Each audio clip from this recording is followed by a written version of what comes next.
여러분 반갑습니다. 8월 7일 토요일 말씀대로 365 시간입니다. 오늘 함께 살펴볼 하나님의 말씀은 예레미야 20장에서 23장까지의 말씀입니다. 20장에서는 박해받는 예레미야에 대해서 나옵니다. 사역의 열매는커녕 조롱과 위험만 끊임없이 마주하게 됩니다. 예레미야는 예언하던 그 도벳에서 돌아와서 성전에서 말씀을 전하고 있는데 성전 제사장인 바스훌이 예레미야를 때리고 착고에 가두게 됩니다. 그런 그는 자신의 소명을 두고 갈등하게 되는 거죠. 그러나 예레미야는 1년의 좌절과 추스름을 반복하면서 더욱 단단해져 가고 있었던 것입니다. 선지자에게 소명은 자발적인 응답인 동시에 거스를 수 없는 하나님의 명령이었기 때문입니다. 성도 여러분, 소명과 현실적 고난 사이에서 고뇌하고 있다면 애써 포장하며 자신을 속이지 말고 주님께 아뢰십시오. 힘들면 힘들다고, 기쁘면 기쁘다고, 그런 그 심정을 토로할 때 상한 마음이 회복되고 사명의 길도 되찾을 것이라 믿습니다. 21장에서 시드기야 왕은 바벨론이 침략하자 예레미야에게 기도를 부탁합니다. 그런데 하나님의 예언을 알고 있는 이 예레미야는 오히려 바벨론이 예루살렘을 점령할 것이니 항복해라. 그러면 생명을 보존하리라 이렇게 말합니다. 그런데 왕과 백성들이 회개하지 않고 오히려 예레미야를 비난하는 겁니다. 예언한 대로 하나님은 자기 백성을 철저하게 심판하셨습니다. 사생아가 아니라 사랑하는 아들 이스라엘이기 때문에 초다를 아끼지 않는 것입니다. 이제 22장에서는 하나님은 예레미야를 유다 왕궁으로 보내서 심판의 메시지를 선포하라고 말씀하십니다. 그들을 판단하시는 근거는 정의와 공의를 통해서 나라를 다스렸는지 여부입니다. 그래서 요아스, 요호야김, 또 요호야긴을 통해서 유다 말기의 왕들에 대한 그런 형벌을 예언하게 됩니다. 절대 권력을 가진 왕을 꾸짖고 심판을 선언하는 것은 생명을 걸지 않으면 순종할 수 없는 일입니다. 예레미야의 온전한 순종을 볼 수 있는 것이죠. 여러분, 하나님의 명령이라면 예레미야처럼 생각을 멈추고 온전히 순종하시기를 바랍니다. 이제 오늘 말씀의 23장 마지막에서는 이런 악한 왕들과 지도자들을 심판하시고 친히 선한 목자가 되어서 구원하시고 의의 왕을 세워 지혜와 정의와 공의로 통치하는 나라를 세우겠다고 하나님께서 약속하십니다. 즉, 이스라엘이 지금은 하나님을 거역하여 바벨론의 포로로 잡히거나 일정한 기간이 지난 후에 그들이 회개할 때 하나님께서는 그들을 본토로 회복시켜 주실 것이라 약속합니다. 23장 말미에 하나님의 말씀을 가로채고 백성들의 마음을 훔치는 거짓 선지자들의 죄를 고발하게 됩니다.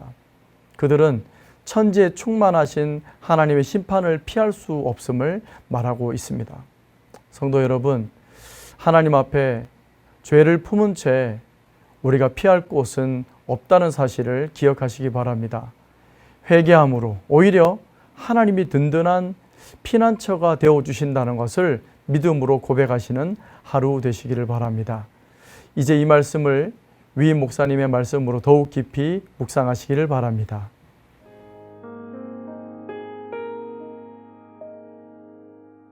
여러분 안녕하십니까? 8월 7일 토요일이 되었습니다.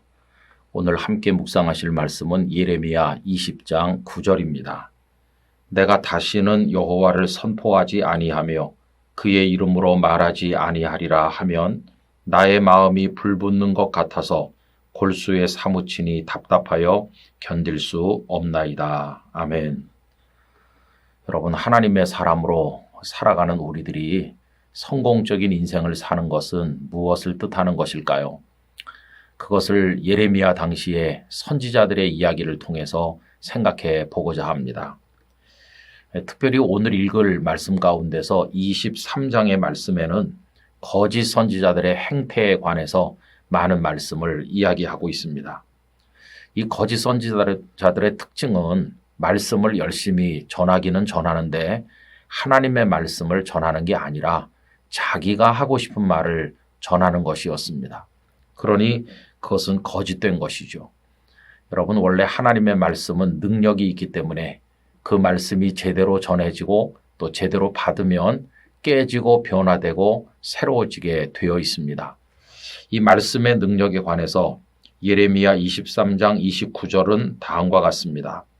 여호와의 말씀이니라 내 말이 불같지 아니하냐 바위를 쳐서 부스러뜨리는 방망이 같지 아니하냐. 하나님의 말씀은 불같고 방망이 같기 때문에 하나님의 말씀이 제대로 전달되기만 하면 사람의 심령 속에 그런 역사가 일어난다는 겁니다. 그런데 불도 붙지도 않고 깨지지도 않고 변화되지도 않는 이유가 뭘까요? 그것은 다른 게 아니라 말씀을 받는 사람들이 완악하기 때문이며 또 하나는 전달되는 그 말씀이 하나님의 말씀이 아니라 사람이 하고 싶은 말, 거짓된 예언이기 때문입니다. 여러분, 이 점에 있어서 예레미야 선지자도 깊이 고뇌하였습니다.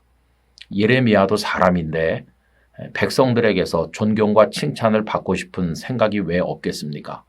그럼 백성들의 칭찬을 받는 비결이 뭘까요? 그것은 백성들이 듣고 싶은 말을 전해주는 것입니다. 그런데 문제는 하나님께서 예레미야에게 맡기신 말씀은 백성들이 듣고 싶은 말씀이 아니었다는 것입니다.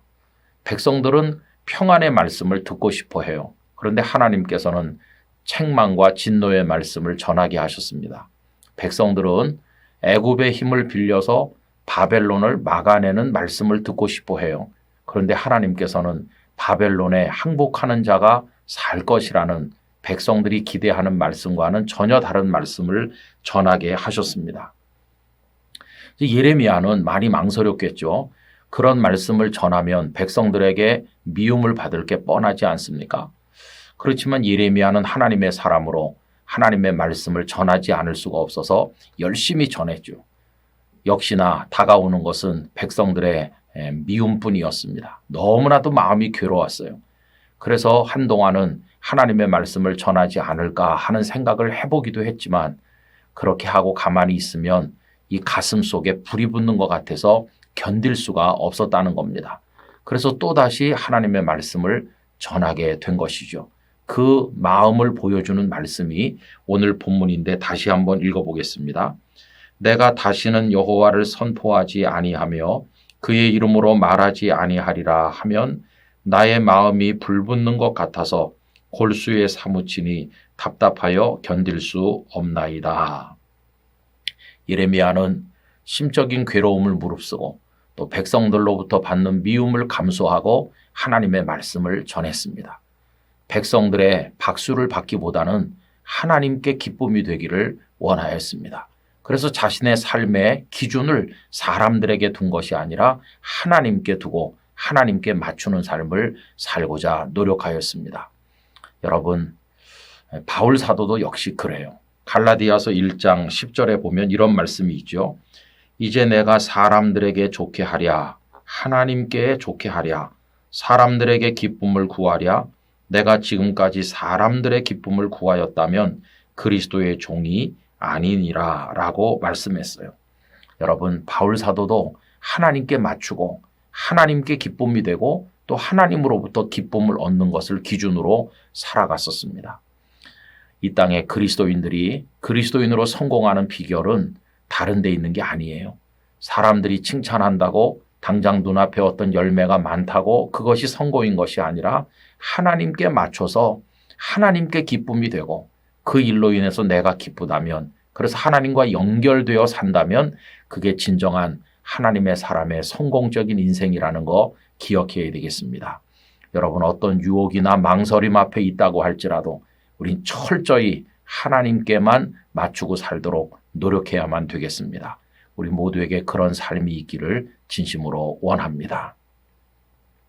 아버지 하나님, 세상 사람들의 칭찬과 박수를 받지 못한다 할지라도, 때로는 미움의 대상이 된다고 할지라도 하나님의 뜻만을 준행하고 전달함으로 하나님을 기쁘시게 할 수 있다면 그것이 바로 온전한 성공의 삶임을 기억하게 하셔서 저희로 하여금 철저히 하나님께 맞추어 살아가도록 은총을 베풀어 주시옵소서.